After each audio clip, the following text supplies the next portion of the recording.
নমস্কাৰ, আশা কৰোঁ আপোনালোক সকলো ভালে আছে। এতিয়া হৈছে ফাগুন মাহ। ফাগুন মাহত আমাৰ বেমাৰ কিয় বেছি হয়? ফাগুন মাহত বেমাৰ নহ'বৰ কাৰণে আমি কি বিশেষ সতৰ্কতা অৱলম্বন কৰা উচিত? ফাগুন মাহত কি বিশেষ খাদ্য খালে আমাৰ সহজতে বেমাৰ নহয়? ফাগুন মাহত শিশু আৰু বৃদ্ধসকলে কি বিশেষ সতৰ্কতা অৱলম্বন কৰা উচিত? ফাগুন মাহত আমি ছালৰ যত্ন কেনেকৈ ল'ব লাগে? এই সকলোবিলাক ইম্পৰ্টেণ্ট টপিক আজিৰ ভিডিঅ'টোত আলোচনা কৰিম। গতিকে সম্পূৰ্ণ ভিডিঅ'টো চাব আৰু শ্বেয়াৰ কৰিব যাতে আপোনাৰ লগতে আন 10জনৰো সহায় হয়। তেনেহ'লে ভিডিঅ'টো দেৰি নকৰোঁ, আৰম্ভ কৰোঁ আহক। ফাগুন মাহত মানুহৰ বেমাৰ কিয় বেছি হয় আৰু এই সময়ত কি বেমাৰ হোৱাৰ সম্ভাৱনা থাকে? ফাগুন মাহত বেমাৰ বেছি হোৱাৰ এটা প্ৰধান কাৰণ হৈছে শুকান বতৰ বা ড্ৰাই ৱেডাৰ। ড্ৰাই ৱেডাৰ হোৱাৰ কাৰণে বতাহত মিহলি হৈ থাকে ধূলি, ধোঁৱা, জন্তুৰ নোম, ফুলৰ ৰেণু, নানা ধৰণৰ পলিউশ্যন আৰু ভাইৰাছ, বেক্টেৰিয়া, ফাংগাছ আদি বিভিন্ন বেমাৰ সৃষ্টিকাৰী জীৱাণু বা বীজাণু। সেইকাৰণে এই সময়ত কাহ, চৰ্দি, ভাইৰেল আদি বেছিকৈ হয়। আৰু যাৰ এলাৰ্জিৰ সমস্যা থাকে তেওঁলোকৰো এলাৰ্জি বাঢ়ে, বা যাৰ এলাৰ্জি নাথাকে তেওঁলোকৰো এই সময়ত এলাৰ্জি হোৱাৰ সম্ভাৱনা থাকে। যাৰ হাঁপানি, ব্ৰংকাইটিছ আদি বেমাৰ আছে তেওঁলোকৰ এই সময়ত এই বেমাৰবিলাকৰ প্ৰকোপ বাঢ়ে। আৰু বতাহ বেছি হোৱাৰ কাৰণে এই সময়ত পেট ফুলা, বদহজম, ডায়েৰিয়া, ডিচেণ্ট্ৰি আদিৰ সমস্যাও বহুতৰে হোৱা দেখা যায়। গতিকে এই বেমাৰবিলাক এই সময়ত হোৱাৰ সম্ভাৱনা আটাইতকৈ বেছি হয়। ফাগুন মাহত বেমাৰ নহ'বৰ কাৰণে আমি মানি চলিব লাগিব স্বাস্থ্য ৰক্ষাৰ সম্পূৰ্ণ নীতি নিয়মসমূহ, কাৰণ পৰিষ্কাৰ পৰিচ্ছন্নতাই হৈছে স্বাস্থ্য ৰক্ষাৰ মূল মন্ত্ৰ।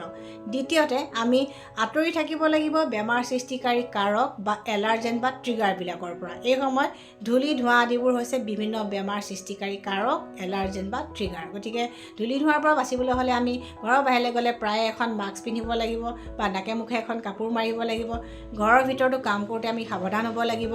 আৰু যাৰ এলাৰ্জি, হাঁপানি, ব্ৰংকাইটিছ আদি শ্বাস প্ৰশ্বাস তন্ত্ৰৰ ৰোগ আছে তেওঁলোকে পৰাপক্ষত ধান জৰা, চাউল জৰা আদি কামবিলাক কৰিব নালাগে বা লেতেৰা কামবিলাক পৰাপক্ষত কৰিব নালাগে, কাৰণ এইবিলাক কৰিলে তেওঁলোকৰ বেমাৰ বৃদ্ধি হোৱাৰ সম্ভাৱনা থাকে। ফাগুন মাহত 5বিধ খাদ্য খালে সহজতে বেমাৰ নহয়। এই 5বিধ খাদ্য কি জানি লওঁ আহক।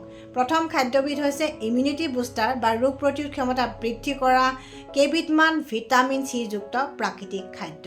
কাৰণ ইমিউনিটি যদি ঠিকে থাকে তেতিয়া সহজতে বেমাৰ নহয়, বা বেমাৰ হ'লেও আমি সোনকালে আৰোগ্য লাভ কৰোঁ। আৰু যাৰ ইমিউনিটি কম তেওঁলোকৰ বেমাৰ সহজতে হয় বা বেমাৰ হ'লেও সোনকালে আৰোগ্য নহয়। ফাগুন মাহত খাব পৰা ভিটামিন চি যুক্ত 4বিধ বিশেষ খাদ্য হৈছে নেমু টেঙা, আমলখি, টেঙেচি শাক আৰু মধুসোলেং। ডেইলি ভাতৰ লগত নেমু খাব পাৰি, বা দিনে 2টা বা 3টা আমলখি খাব পাৰি, আৰু মাজে সময়ে টেঙেচি শাক আৰু মধুসোলেঙৰ আঞ্জা কৰি খাব পাৰি। আমলখিয়ে ইমিউনিটি বঢ়োৱাৰ উপৰিও গেছ, এচিডিটি, বদহজম আদি পেটৰ সমস্যাবিলাক সহজতে হ'বলৈ নিদিয়ে আৰু ছালৰ সমস্যাবিলাকৰ প্ৰতিৰোধক হিচাপে কাম কৰে। আৰু টেঙেচি শাক আৰু মধুসোলেঙে পেটৰ সমস্যা যেনে ডায়েৰিয়া, ডিচেণ্ট্ৰি এই সময়ত প্ৰতিৰোধ কৰে নেচাৰেলি। আৰু ভালদৰে যদি ভিটামিন চি পাব খুজিছে তেন্তে টেঙেচি শাক আৰু মধুসোলেঙৰ চাটনি কৰি খালে বেছি ভাল, কাৰণ ৰান্ধিলে ইয়াৰ ভিটামিন চি কিছু পৰিমাণে নষ্ট হয়। ফাগুন মাহত খাব লগা 2 নম্বৰ খাদ্যবিধ হৈছে 5বিধ বিশেষ তিতা খাদ্য। নিমপাত, তিতা কেৰেলা, তিতা ভেকুৰী, তিতা বাহেক আৰু চিৰতাই কেনেকৈ এই সময়ত বিভিন্ন ৰোগ প্ৰতিৰোধ কৰে জনাটো দৰকাৰ। এই তিতা খাদ্য কেইবিধ সোৱাদত তিতা হ'লেও আমাৰ দেহৰ ৰোগ প্ৰতিৰোধ ক্ষমতা প্ৰাকৃতিকভাৱে বৃদ্ধি কৰে, প্ৰাকৃতিকভাৱে তেজৰ শোধন কৰে, হাওঁফাওঁত জমা হোৱা কফ বাহিৰলৈ উলিয়াই দি হাওঁফাওঁ শোধন কৰে, আৰু বীজাণুনাশক গুণ থকাৰ কাৰণে বিভিন্ন বেমাৰৰ বীজাণুৰ সংক্ৰমণো প্ৰতিৰোধ কৰে বা নিয়ন্ত্ৰণ কৰে। তিতা ফুল বা তিতা বাহেক চৰ্দি, কাহ, পানী লগা, হাঁপানি, ব্ৰংকাইটিছ আদিত খুব ভাল, কাৰণ তিতা ফুল খালে আমাৰ বুকুত জমা হোৱা কফবিলাক সহজতে বাহিৰলৈ ওলাই যায়। আৰু তিতা ফুল হৈছে এটা নেচাৰেল ব্লাড পিউৰিফায়াৰ, সেইকাৰণে যাৰ খৰ খজুৱতি, এলাৰ্জি সমস্যা আছে তেওঁলোকৰ কাৰণেও ভাল। আৰু বীজাণুনাশক গুণ থকাৰ কাৰণে টনচিলাইটিছ, ফেৰিনজাইটিছ সমস্যাত ভোগা ব্যক্তিৰ কাৰণেও তিতা ফুল খুব উপকাৰী। আৰু যাৰ ডায়েবেটিছ আছে তেওঁলোকৰ কাৰণেও ভাল। ডায়েবেটিছ ৰোগটো কণ্ট্ৰল কৰাৰ উপৰিও ডায়েবেটিছ ৰোগীৰ যিবিলাক ছিজনেল বেমাৰ সেইবিলাকৰ পৰাও তিতা ফুলে তেওঁলোকক বচাই ৰাখে। নিমপাত, তিতা কেৰেলা আৰু চিৰতা এই 3বিধে হৈছে জ্বৰৰ উত্তম মহৌষধ বা উত্তম পথ্য। আৰু ছালৰ খৰ, খজুৱতি, এলাৰ্জি, বসন্ত ৰোগৰ প্ৰতিষেধক হিচাপেও এই 3বিধে কাম কৰে। কিন্তু 3বিধ ভাল বুলি একেলগে কেতিয়াও একেদিনাখনে খাব নালাগে। আৰু তিতা খাদ্য সদায় এসপ্তাহ বা 10 দিনমানৰ মূৰতহে খাব লাগে। বেছি খালে কেতিয়াবা চুগাৰ নীল হ'ব পাৰে বা কেতিয়াবা ব্লাড প্ৰেছাৰ ল' হ'ব পাৰে। চিৰতা যদি খাব খুজিছে তেন্তে 10 দিনমানৰ মূৰত ৰাতিপুৱা খালী পেটত এখিলা বা 2খিলা চিৰতাৰ পাত এগিলাচ পানীৰ সৈতে খাই দিব লাগে। তাৰপিছত 1 ঘণ্টামানৰ মূৰতহে ব্ৰেকফাষ্ট বা ৰাতিপুৱাৰ আহাৰ গ্ৰহণ কৰিব লাগে। আৰু নিমপাত মাজে সময়ে লাঞ্চৰ লগত ভাজি খাব পাৰি বা ব্ৰেকফাষ্টৰ লগতো খাব পাৰি।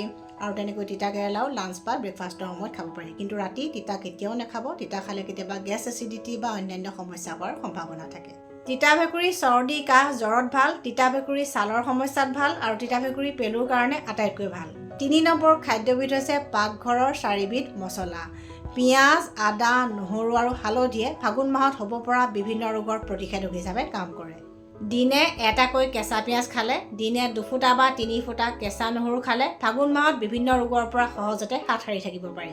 ভাত খোৱাৰ আধা ঘণ্টামানৰ আগত এডোখৰ আদাৰ লগত অকণমান ক'লা নিমখ মিহলাই কেঁচাই যদি চুবাই খোৱা যায় বা ভাতৰ লগত যদি পদিনা, আদা আৰু ক'লা নিমখ দি বনোৱা চাটনি নিয়মীয়াকৈ খোৱা যায়, তেতিয়া ফাগুন মাহত হ'ব পৰা গেছ, এচিডিটি, বদহজম, ডায়েৰিয়া, ডিচেণ্ট্ৰি আদি পেটৰ সমস্যাৰ পৰা সহজতে বাচি থাকিব পাৰি। ফাগুন মাহত হ'ব পৰা এলাৰ্জি বা ছালৰ যিকোনো সমস্যাতে হালধি উপকাৰী, কাৰণ হালধি হৈছে এটা নেচাৰেল ব্লাড পিউৰিফায়াৰ।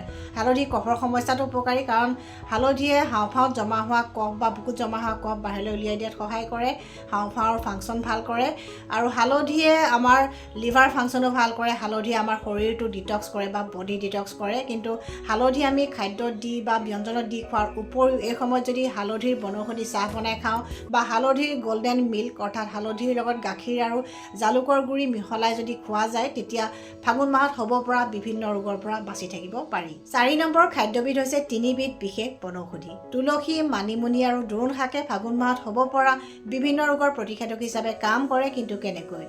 তুলসী হৈছে এটা নেচাৰেল এণ্টিবায়'টিক, কাৰণ ইয়াৰ বীজাণুনাশক গুণ আছে। গতিকে তুলসীয়ে বিভিন্ন বেমাৰৰ বীজাণুৰ ইনফেকশ্যন বা সংক্ৰমণ দূৰ কৰে।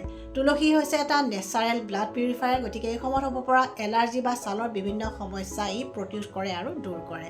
তুলসীয়ে আমাৰ লিভাৰ ফাংচন ভাল কৰে, গতিকে পাচন তন্ত্ৰৰ বিভিন্ন ৰোগ ই নেচাৰেলি প্ৰতিৰোধ কৰে। তুলসীয়ে আমাৰ দেহৰ ইমিউনিটি বৃদ্ধি কৰে আৰু ইমিউনিটি বৃদ্ধি হ'লে আমি বিভিন্ন ৰোগৰ পৰা নেচাৰেলি বাচি থাকিব পাৰোঁ।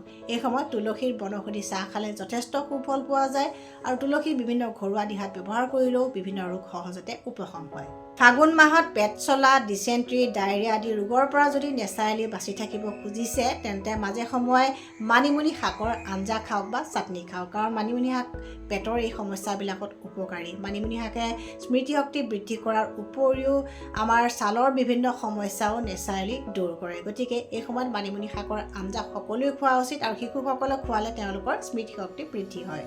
ফাগুন মাহত দোৰোণ শাক ভাজি খালে বা দোৰোণ শাকৰ আঞ্জা খালে টনচিলাইটিছ, ফেৰিনজাইটিছ আদি বেমাৰবিলাক সহজতে নহয় আৰু এই বেমাৰবিলাকত মানুহৰ ডিঙিৰ বিষ খুব হয়, ডিঙিৰ খচখচনি হয় বা কেতিয়াবা মাত বহি যায়। আৰু এই সমস্যাবিলাকৰ পৰা যদি নেচাৰেলি বাচি থাকিব খোজে, তেন্তে দোৰোণ শাকৰ আঞ্জা মাজে সময়ে খাওক। তদুপৰি যিসকলৰ চাইনাচাইটিছৰ সমস্যা আছে তেওঁলোকৰ কাৰণেও দোৰোণ শাক উপকাৰী। নহৰু, পিঁয়াজ দি যদি ভাজি খোৱা যায় তেতিয়া যথেষ্ট সুফল পোৱা যায় আৰু দোৰোণ শাকৰ ষ্টিম বা ভাপটো নাকেৰে ল'লেও চাইনাচাইটিছৰ সমস্যাত যথেষ্ট সুফল পোৱা যায়। 5 নম্বৰ খাদ্যবিধ হৈছে আমি সকলোৱে চিনি পোৱা 2বিধ প্ৰাকৃতিক মিঠা, মৌজোল আৰু গুড়। মৌজোলে আমাৰ দেহৰ ইমিউনিটি বা ৰোগ প্ৰতিৰোধ ক্ষমতা নেচাৰেলি বঢ়ায়। মৌজোল চৰ্দি, কাহ, হাঁপানি, ব্ৰংকাইটিছ আদি সকলো ধৰণৰ শ্বাস প্ৰশ্বাস তন্ত্ৰৰ ৰোগতে উপকাৰী আৰু এই বেমাৰবিলাকৰ কাৰণে ব্যৱহাৰ কৰা বিভিন্ন ঘৰুৱা দিহাত মৌজোল সাধাৰণতে ব্যৱহাৰ কৰাই হয় আৰু মৌজোল ছালৰ এলাৰ্জি বা অন্যান্য ছালৰ সমস্যাটো যথেষ্ট উপকাৰী। ফাগুন মাহত চেনিৰ সলনি গুড় খোৱা বেছি ভাল, কাৰণ গুড়ে আমাৰ হাওঁফাওঁ বা লাংছত জমা হোৱা কফবিলাক বাহিৰলৈ উলিয়াই দিয়াত সহায় কৰে। গতিকে চৰ্দি, কাহ বা হাঁপানি, ব্ৰংকাইটিছ আদি সকলো সমস্যাতে গুড় উপকাৰী। কিন্তু চেনিত মাত্ৰ কেলৰিহে থাকে আৰু চেনিয়ে ইনফ্লেমেশ্যন কৰে, গতিকে ইনফেকশ্যন বঢ়াৰ সম্ভাৱনা থাকে। গতিকে এই সময়ত গুড় খালে আমি বেছি উপকৃত হওঁ। ফাগুন মাহত শিশু আৰু বৃদ্ধসকলৰ স্বাস্থ্যৰ ক্ষেত্ৰত ল'বলগীয়া সতৰ্কতাসমূহ কি কি? এই সময়ত শিশু আৰু বৃদ্ধসকলে যিমান পাৰে ঠাণ্ডা পানীৰ ব্যৱহাৰ, ঠাণ্ডা বতাহ আৰু ধূলিৰ পৰা দূৰত থকাটো দৰকাৰ, কাৰণ এইকেইটা তেওঁলোকৰ কাৰণে বিভিন্ন বেমাৰৰ ট্ৰিগাৰ বা কাৰক হ'ব পাৰে। এই সময়ত কুহুমীয়া পানীৰ ব্যৱহাৰে আটাইতকৈ উত্তম। ফাগুন মাহত নৱজাতক আৰু কণ কণ শিশুসকলক বিশেষভাৱে যত্ন লোৱাটো দৰকাৰ। এই সময়ত বতাহৰ পৰা শিশুসকলক যিমান পাৰে বচাই ৰাখিব লাগে, কাৰণ শিশুসকলৰ দেহৰ ৰোগ প্ৰতিৰোধ ক্ষমতা কম হোৱাৰ কাৰণে তেওঁলোক পেটৰ ৰোগ বা কফজনিত সমস্যা বা ছালৰ ৰোগ বা বসন্ত ৰোগত ভোগাৰ সম্ভাৱনা আটাইতকৈ বেছি হয়। এই সময়ত শিশুসকলক খাটি সৰিয়হৰ তেল বা অলিভ অইলেৰে মাছাজ কৰি ৰাতিপুৱাৰ কোমল ৰ'দত অকণমান সময় ৰ'দাব লাগে। তেতিয়া দেহৰ ইমিউনিটি বা ৰোগ প্ৰতিৰোধ ক্ষমতা শক্তিশালী হয়, দেহত বলৰ সঞ্চাৰ হয়। ফাগুন মাহত শিশু আৰু বৃদ্ধসকলে খোৱা খাদ্যৰ ক্ষেত্ৰতো যথেষ্ট সাৱধানতা অৱলম্বন কৰা উচিত। যিমান পাৰে থলুৱা খাদ্য তেওঁলোকক খাবলৈ দিব লাগে, কাৰণ থলুৱা খাদ্যই তেওঁলোকৰ দেহৰ ৰোগ প্ৰতিৰোধ ক্ষমতা শক্তিশালী কৰাৰ উপৰিও বিভিন্ন ৰোগৰ পৰাও বচাই ৰাখে। কিন্তু কীটনাশক সাৰ বা ৰাসায়নিক পদাৰ্থ দিয়া শাক পাচলি বা অন্য খাদ্যই তেওঁলোকক বেমাৰী কৰাৰহে সম্ভাৱনা থাকে। ফাগুন মাহত ছালৰ যত্ন ভালদৰে লোৱা উচিত, কাৰণ এই সময়ত বতৰ শুকান হোৱাৰ কাৰণে ছাল শুকান হৈ পৰে আৰু চুলিবোৰো শুকান হৈ পৰে। গতিকে এই সময়ত গা ধোৱাৰ আগতে পাৰিলে খাটি সৰিয়হৰ তেল বা অলিভ অইলেৰে মাছাজ কৰি ল'ব লাগে, তেতিয়া ছালৰ শুষ্কতা বা শুকান ভাৱটো দূৰ হয়। ফাগুন মাহত মচুৰ দাইলৰ লগত কমলাৰ বাকলিৰ গুড়ি, মৌ জোল আৰু গাখীৰৰ মিশ্ৰণ ফেচপেক হিচাপে সপ্তাহত এদিনমানকৈ যদি লগায় তেতিয়া ছালৰ উজ্জ্বলতা বৃদ্ধি হয়। ফাগুন মাহত গা ধুওঁতে চাবোন বেছিকৈ ব্যৱহাৰ কৰিলে ছালখন শুকান হোৱাৰ সম্ভাৱনা থাকে। গতিকে এই সময়ত চাবোনৰ সলনি মাহ হালধিৰ মিশ্ৰণৰ লগত তুলসী পাত, নিম পাত আৰু অকণমান মিঠাতেল দি যদি ব্যৱহাৰ কৰা যায় তেতিয়া ছালৰ শুকান ভাৱ দূৰ হোৱাৰ লগতে ছালৰ বিভিন্ন বেমাৰো সহজতে নাইকিয়া হয়। ফাগুন মাহত চুলিৰ শুকান ভাৱ নাইকিয়া কৰিবলৈ শ্বেম্পু কৰাৰ আধা ঘণ্টামানৰ আগত চুলিত অলিভ অইল, নাৰিকল তেল বা তিল তেলৰ হট অইল মাছাজ যদি দিয়া যায় তেতিয়া যথেষ্ট ভাল ৰিজাল্ট পোৱা যায়। আশা কৰিছোঁ আপোনালোকে আজিৰ ভিডিঅ'টো চাই নিশ্চয় ভাল পাইছে। যদি ভাল পাইছে প্লিজ শ্বেয়াৰ কৰিব আৰু নতুন ভিউৱাৰ্ছসকলে মোৰ চেনেলটো ছাবস্ক্ৰাইব কৰিবলৈ নাপাহৰিব। Stay healthy, stay happy.